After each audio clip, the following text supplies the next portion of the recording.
All right, so we're in the part of the course where we're talking about different kinds of circulations in the atmosphere, and we're starting with the really big stuff, the global circulations. So last time we talked about the jet streams. That's kind of the dominant flow pattern that you would see if you looked at the Earth from afar and averaged it over some number of days. What you'd find is that the dominant flow pattern are these jet streams in either hemisphere. Now, of course, the jet streams are east-west circulations, so specifically they're westerlies. They blow from west to east. But that's not the whole story, of course. There is more going on. And in particular, we also have circulations in the north-south direction, or if you like, the meridional direction. If you remember, this term meridional means along meridians, which is north-south. So that's what we're going to talk about today. We're going to talk about the north-south circulation global patterns, the north-south global circulation patterns. Now, I should note that this circulation in the north-south direction is weak compared to the jet stream. The jet stream is quite a bit stronger than these by a couple orders of magnitude, but it is there. If you average over a long enough time period, you see that there is this average circulation pattern in the north-south direction. And it consists of 3 overturning circulation cells. So maybe let's sketch in what I mean by that down here on the bottom. So let's start by sketching in the ground here.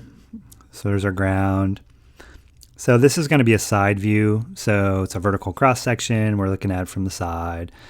And let's put the equator over here on the right. And let's put the North Pole over here on the left. And if you orient yourself, that means that we're looking in the eastward direction. That is, say we're standing in Los Angeles. We've got Mexico to our right, towards the equator. We've got Canada to our left. And we're looking towards New York. We're looking in the eastward direction. Okay, so that's our perspective. Now, let's draw in the tropopause here. So remember, the tropopause sort of marks the upper limit of the troposphere. It's the boundary between the troposphere and the stratosphere. So let's draw in what the tropopause looks like in this perspective. And the tropopause generally is going to be higher, i.e. the troposphere is deeper in the tropics, and then it's thinner up here in the poles. So it's actually deeper here where it's warm, and then it's thinner where it's cold. And so generally the tropopause is going to slope downward from the equator side towards the pole side. Slopes downward from the warmer side towards the colder side. So that's our tropopause.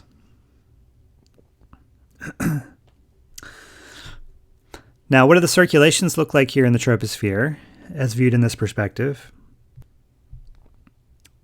Well, as I mentioned, it consists of 3 circulation cells. And the first of these cells is in the tropics. So the first of these circulation cells consists of rising air near the equator. And then it sinks up here around 30 degrees north here, more or less. So if you remember, latitudes run from 0 up to 90 at the poles. And so 30 degrees is about a third of the way towards the pole. So this first circulation cell here in the tropics has rising air at the equator and sinking air up here around 30 degrees north. The second of our circulation cells is at the poles, and that one consists of sinking air at the poles, and then it rises here around 60 degrees north.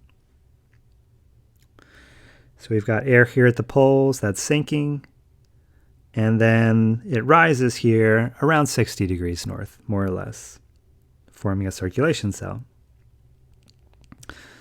Now, you'll note that both of these guys have the same sense, i.e. they're circulating in the same sense as viewed from this perspective. They're both, let's see, that would be counterclockwise circulations as viewed from from this direction.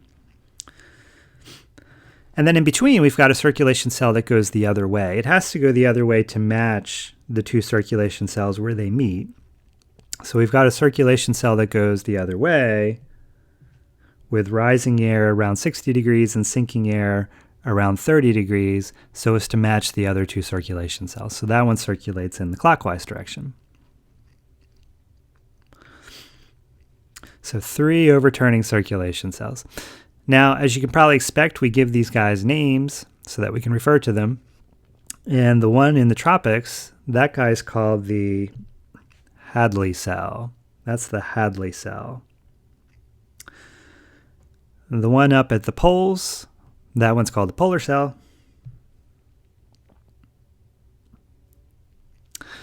And then the guy in between, sort of the 30 to 60 degree band, that guy's called the Ferrel cell. Ferrel cell. So the Hadley cell, the Ferrel cell, and the polar cell.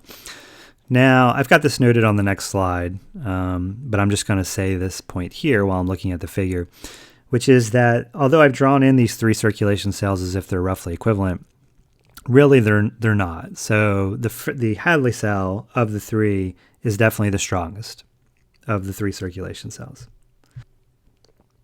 by a fairly significant amount. So the strongest of the 3 cells is the one here in the tropics with the warm air rising at the equator and sinking around 30 degrees. That guy's a pretty robust circulation. The polar cell is also a pretty robust circulation. It's not as strong as the Hadley cell, but it's definitely there. So you definitely have this polar cell here. The one in between, the one that goes the other way, the Ferrel cell, that guy's actually pretty weak. In fact, for a long time, people argued about whether this cell actually existed at all. And in fact, I don't think the book even uses this term Ferrel cell. But most people agree that it is there. If you average over a long enough time period, you do in fact see a circulation cell. It's a pretty weak circulation cell compared to the other 2, but it is the circulation cell that goes the other way compared to the other 2. So we're going to give this guy a name. We're going to refer to it as the Ferrel cell, even though the book doesn't explicitly refer to it.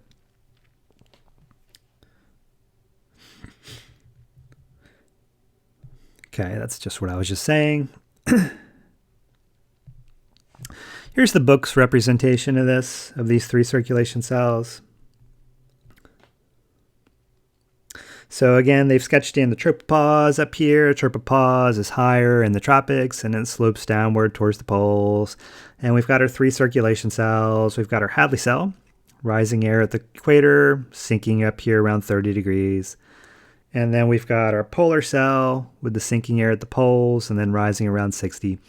And then we've got this other cell in between, which the book sort of doesn't even really complete because it's kind of a weaker circulation cell. But I'm going to go ahead and give this guy a name. This is the Ferrel cell going the other way in between.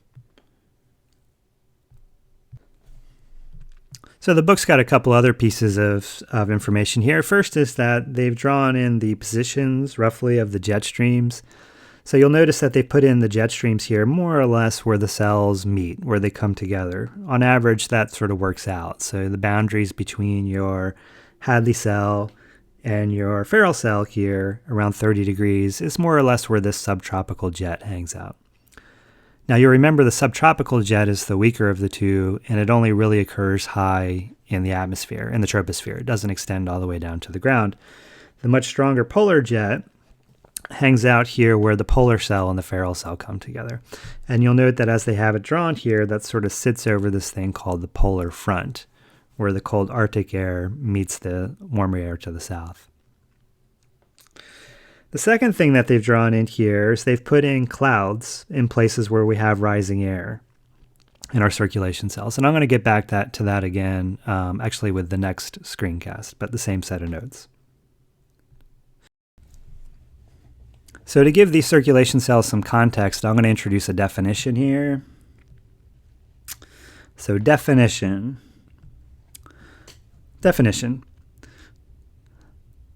So a circulation cell in which the warmer air is rising and the colder air is sinking. So warmer air rising, colder air sinking. The terminology that we use for that kind of circulation is a thermally direct circulation. Thermally direct. The warmer air rises, the colder air sinks. On the other hand, if you have a circulation in which the colder air is rising and the warmer air is sinking, so the opposite, that guy's going to be referred to as thermally indirect. Thermally indirect circulation. Colder air rising, warmer air sinking. Let's sketch this out just for fun here. So let's go over to the chalkboard, and let's suppose we're in some big room, like a warehouse or an auditorium or something. So let's put the floor in here and draw in our walls and our ceiling. Maybe we'll put our friend Bob here in the middle. Hi, Bob. And let's suppose that this is a special room, a special warehouse, if you like, where we can heat and cool the walls. And in particular, let's suppose over here on the right side, on this wall, we've got a bunch of heating coils embedded in the wall, kind of like you have on your stove. And so we can make this wall really hot. And over here on the other side, so maybe we've got refrigerator coils, or maybe we've got a glass pane here, and we put a bunch of ice up against it. So we make that glass pane really cold.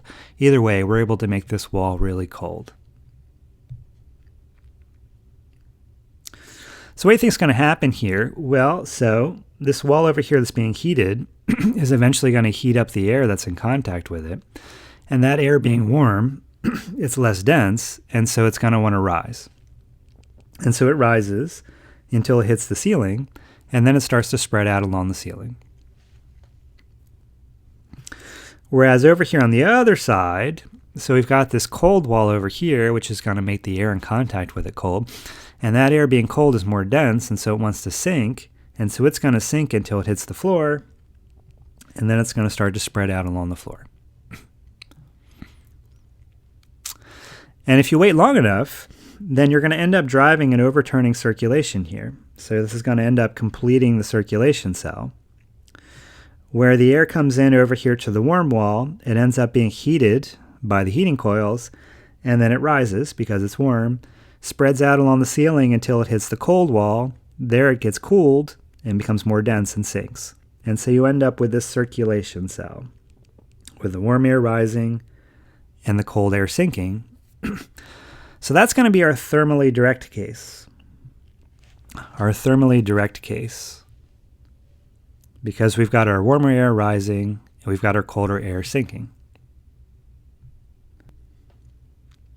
Now, in general, you can kind of consider this to be the natural state of affairs. We generally expect the warmer air to be less dense, and so it's going to rise. And we expect the colder air to be more dense, and so it's going to be sinking. So our thermally direct case, then, is sort of the expected case. That's the natural state of affairs. But what if we were to put some kind of forcing up here to blow the other way? That is, let's suppose we put in a bunch of fans up here on the ceiling and point them against the circulation. Or maybe we bring in Superman. So let's bring in Superman. There's Superman with his cape flying up near the ceiling. And let's have him blow against the circulation as hard as he can. So that's Superman blowing opposite the circulation. Now, if Superman blows hard enough, and then after a while, he's going to be able to cause that circulation to slow down.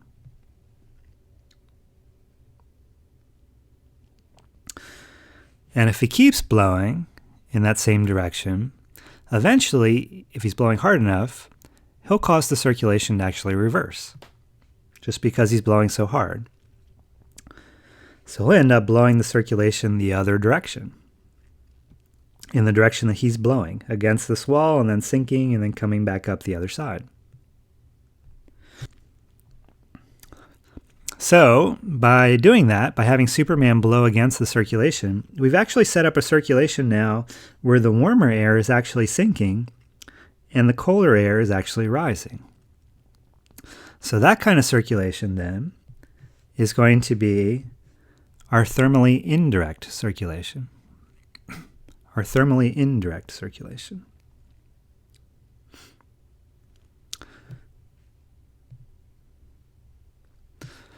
So we're able to get a circulation that goes the other way, sort of against the grain, against what we expect.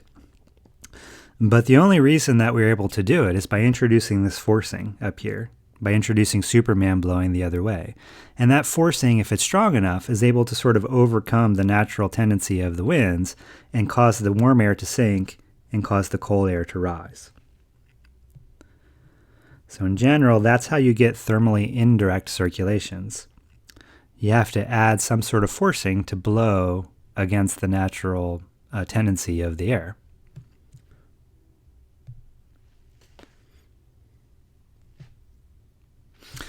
So what about our three circulation cells? What kind of circulations are they?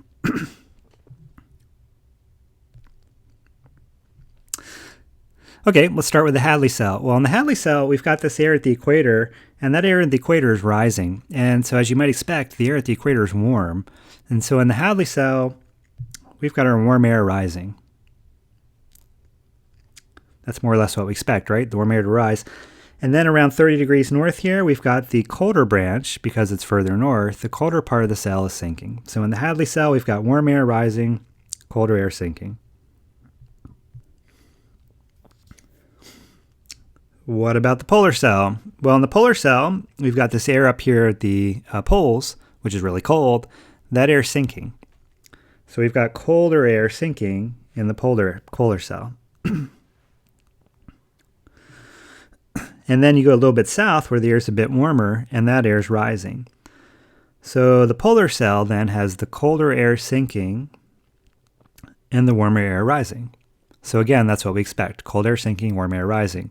So both the polar cell and the Hadley cell, so our Hadley and polar cells, both of these guys are thermally direct circulations. Those are the ones that sort of follow the natural state of affairs, with the warm air rising and the colder air sinking. The Hadley and polar cells are both thermally direct.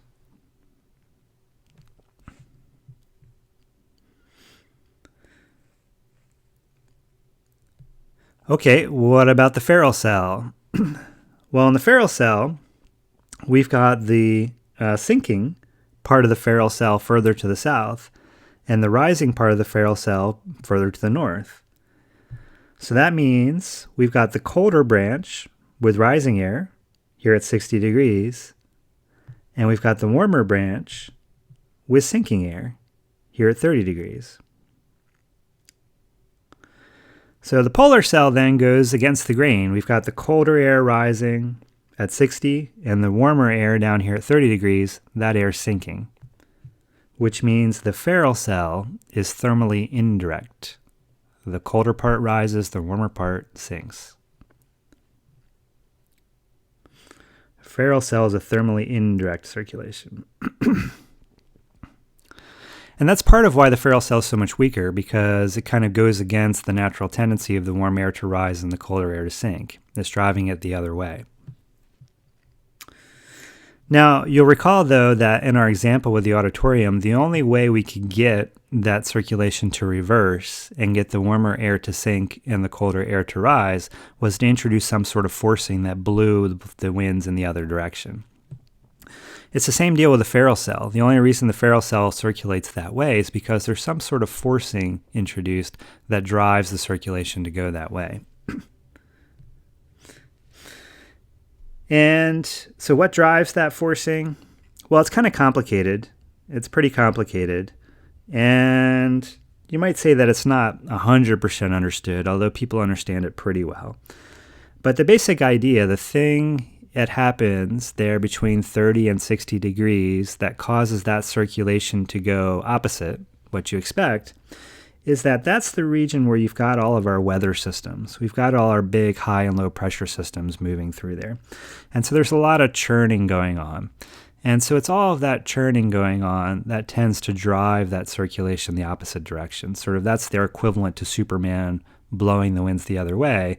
We've got all these weather systems that have churning going on, and that mixing is kind of what drives that Ferrel cell to go against the grain. That said, it's a very complicated circulation because all that stuff's going on, and it's much weaker than the other two circulations.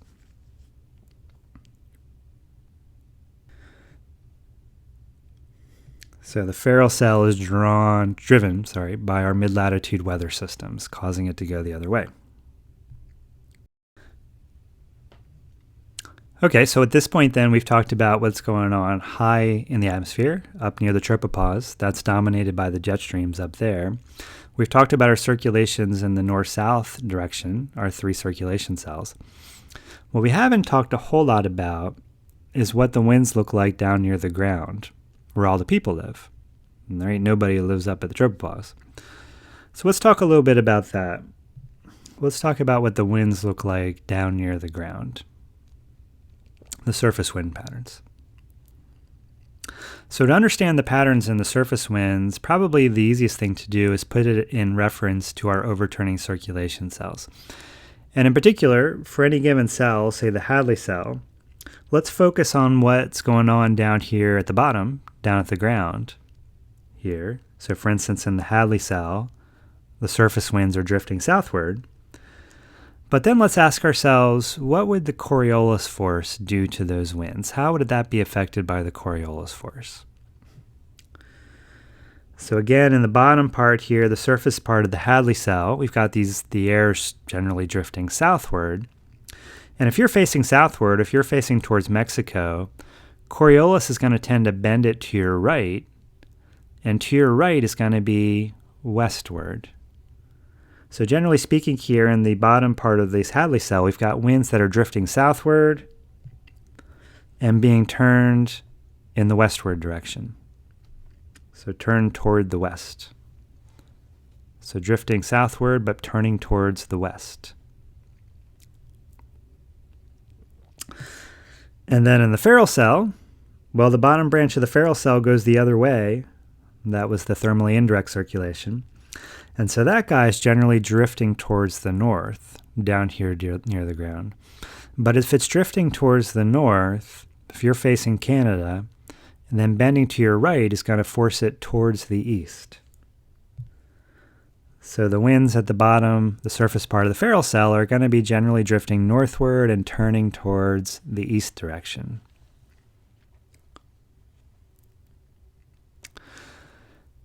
And then finally in our polar cell, that's drifting southward again. That's just like in the tropics, where it was drifting southward in the Hadley cell.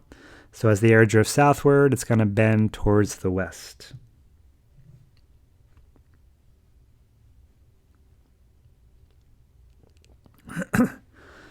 So we're going to end up then with 3 bands of winds down near the ground. In our Hadley cell, we've got our winds drifting southward but turning towards the west. In mid-latitudes here, we've got our winds drifting northward but turning towards the east. And then up here at the poles, it's drifting southward but turning towards the west again. Okay, but remember in meteorology, we use this funny terminology where instead of talking about where the wind is going, we talk about where it's coming from, right? We put this early on the end of it to talk about where it's coming from. I've got this written on the next slide here. But right, so a wind towards the west is then an easterly wind. So I'm going to go through and then relabel these circulation patterns using our meteorology terminology.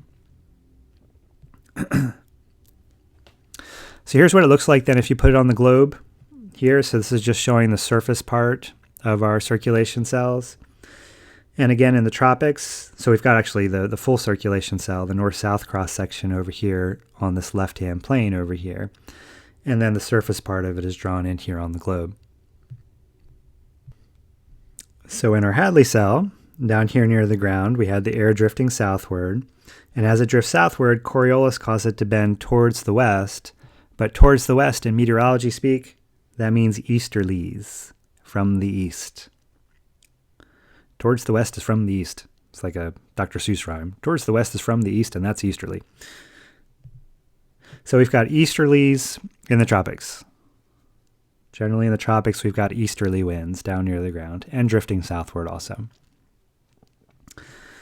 And then in mid-latitudes, where we've got the northward branch of the Ferrel cell, so as that guy drifted northward, it's bending towards the east. Toward the east is from the west, and from the west is westerlies. So in mid-latitudes, we've got westerlies. So our mid-latitude band of winds is westerlies. And then up at the poles, again, the wind was drifting south and was being turned towards the west, and towards the west is easterly. So we've got easterlies again at the poles.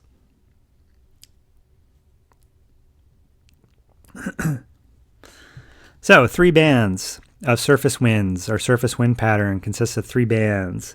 We've got an easterly band here from the east in the tropics. We've got a westerly band from the west in mid-latitudes, and then an easterly band again up here in the polar areas.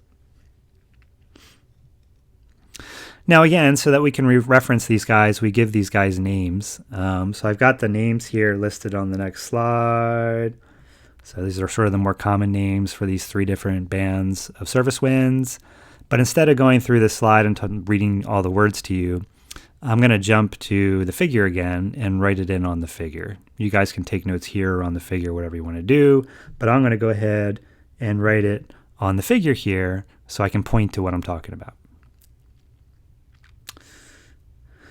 Okay, so the first of these bands was these easterly winds from the east down here in the tropics. These guys are referred to generally as the trade winds. The trade winds. And those trade winds are easterlies. Now, I always thought that this term trade winds, until recently, I always thought this term trade winds referred to actual trade, trade between countries. And the idea being that if people wanted to sail from the Europe to the New World, then they'd have to, sort of the simplest thing to do would be to go down here to these winds that blow them towards the west, and that would push them towards the New World, right? So they're the trade winds, so the winds that push you towards the New World. Turns out that's not where the term comes from. Where the term actually comes from is that it turns out this term trade, its root, is the same root as the word path, as it turns out. So the word trade and the word path actually have the same root. And so what this really refers to is sort of the path that sailors took when they were sailing from Europe to Africa. So this was before they started to sail to the New World. This is when the Portuguese were sort of sailing the globe. And as whenever they tried to sail from Europe to Africa, so what they would find is that as they started here in mid-latitudes and sailed southward, they would enter this band of winds down here in the tropics that would push them offshore. And so they'd end up having this path that sort of bulged offshore, and then once they crossed the equator, they'd have to tack back against the wind to get back to Africa. And so the word trade winds really refers to that path that they took going around Africa, being pushed offshore and then having to come back. It's referred to, so it's the shape of that path, the trade winds. Trade, again, referring to the shape of the path. So the next band of the winds here, so this next band in mid-latitudes, that band of winds was blowing westerlies, right, blowing from the west. And the name there is pretty more straightforward. That one's called the mid-latitude westerlies. So nothing too special about that name. Mid-latitude westerlies. And then finally, this band up here near the poles, same deal, right? So that was easterlies. It was blowing from the east. And so it's the same kind of thing. We're just going to call that one the polar easterlies. Make it simple. Polar easterlies. So our 3 bands, or the common names for them, are the trade winds in the tropics. And those are the ones that push you offshore as you're trying to sail to Africa. And then we've got our mid-latitude westerlies in mid-latitudes. And guess what? They're westerlies. And then up here at the poles, we've got our polar easterlies. So that's more or less the surface wind pattern. That's what the pattern of winds look like down near the ground. If you sort of look at it for a very long time and you average and pull out the sort of average signal, that's kind of what it looks like on average. Now, it turns out that we also give names to these sort of places where the bands meet. So these points in between the bands. These guys have names too. So the one down here near the equator, so sort of where the Hadley cell. So actually, I never mentioned this along the way, so maybe I'll mention it now. which is that we've been talking about what's going on here with the Hadley cell and the Ferrel cell and the polar cell in the northern hemisphere. But actually the same thing happens in the southern hemisphere. There's just a mirror image. We've got our rising air at the tropics and then sinking at about 30 degrees. That's the southern hemisphere Hadley cell. And then at the poles, we've got a southern hemisphere polar cell. And then in between, we've got a Ferrel cell. So the same thing is happening in the southern hemisphere as happens in the northern hemisphere. Now, this place where the two Hadley cells meet, so where the Hadley cell in the northern hemisphere and the southern hemisphere meet, that guy has a name. It kind of has two names. It's referred to as first of all, the Intertropical Convergence Zone. The Intertropical Convergence Zone. Or the TMZ. No, the ITCZ, not TMZ. If anybody selects TMZ on the exam, that's 10 points off. So it's the ITCZ, Intertropical Convergence Zone. I'll talk more about the Intertropical Convergence Zone in the next screencast. For now, I'll just point out that, it's intertropical because it's where the two Hadley cells in the tropics in the northern hemisphere and the southern hemisphere meet. And you've got the air coming together there, so it's convergence. And we'll talk more about this guy in the next screencast. Now, this region here near the equator, the Intertropical Convergence Zone, has another name. It's also called the doldrums. The doldrums. And this term doldrums refers more to the winds there because, as it turns out, this region, although it's not sort of drawn this way on the figure, but this region right around the equator where the two Hadley cells meet has really weak winds. The winds are really weak there. The reason is, basically, if you remember what was causing these winds to turn and become easterly here in the tropics was the Coriolis force. But as you move towards the equator, the Coriolis force gets weaker and weaker and weaker. And so these easterly winds end up sort of fading out as you get towards the equator. And so this region in between, people would often get stuck there. It's called the doldrums. It's a region of weak wind. When they were sailing, they would get stuck there.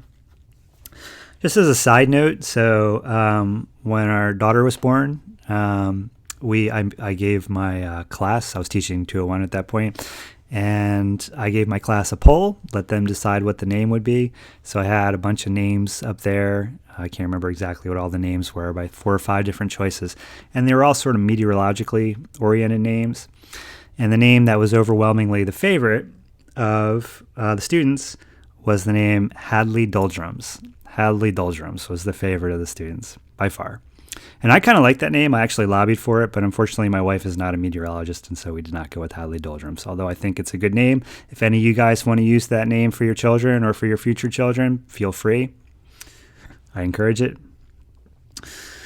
Hadley Doldrums. Okay, so what else we got? So we've also got this band here. It's another band of weak winds where our Hadley cell meets the Ferrel cell up around here near 30 degrees north. So again, that band in between those two cells has relatively weak winds there on average, around 30 degrees north. And that guy's called the horse latitudes. The horse latitudes.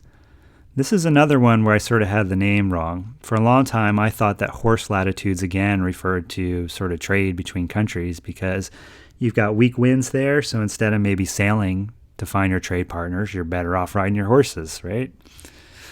Well, that's not actually where the name comes. Where it really comes, maybe more morbid, is that often the sailors who are coming from Europe and they were sailing southward trying to get to the trade winds, they had to cross these horse latitudes here where the winds were really weak. And so once they got to those horse latitudes, they'd often get stuck there for a very long time, for days or weeks, because they had no wind. And so they'd start to get into trouble, so they're starting to run out of provisions and things. And so what they would do is, in some cases, to lighten their load and to make them go a little bit faster, they'd throw the horses overboard. It sounds pretty morbid, but that's what they do. They throw the horses overboard to lighten their load so that they go a little bit faster through that region. Or in some cases, if things were really bad and they were starting to run out of food, you can probably guess where this is going, they'd eat the horses. So that's actually why this is called the horse latitudes, because as the sailors had to cross that and they got stuck, they'd sometimes throw their horses overboard, sometimes they'd eat them. And so either way, it involves horses. And so it's called the horse latitudes.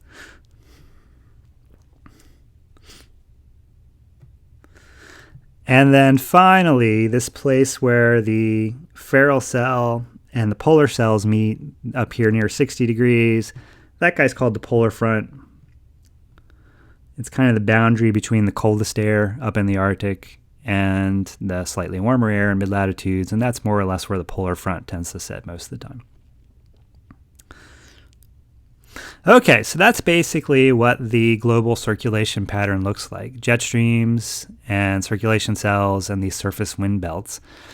In the next screencast, I'll extend this a little bit and talk about what it means for precipitation and stuff like that.